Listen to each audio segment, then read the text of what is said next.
Ngayong buntag mga kasama, ang Team RMN aniya karon sa Barangay Los Amigos, Tugbok District ng Dakbayan sa Davao kay nagpadayon ta sa pagtuno sa atong mga beneficiary ni ining atong dala nga solar radio transistor ilam sa RN Foundation sa atong One Radio campaign. Kompletong pangalan? Lolita Lozano. Si Nanay Lolita o ang imong bana si Tatay. Arnulfo Lozano. Si Tatay, kumusta man ang panlawas ni Tatay karon?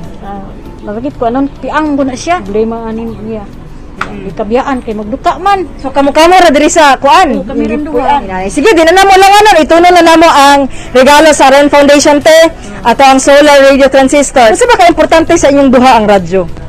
Ay drama, balita, o kanang mga unsay mga kuan sa DXDC. Mo ato kung ila ay sa wala may radyo dito. At least karon mag-travel lang ato ang mga senior, sila nanay o si tatay, dala-dala nila kay pwede man na ikaw lang man na solar man na pwede ra di isaksak.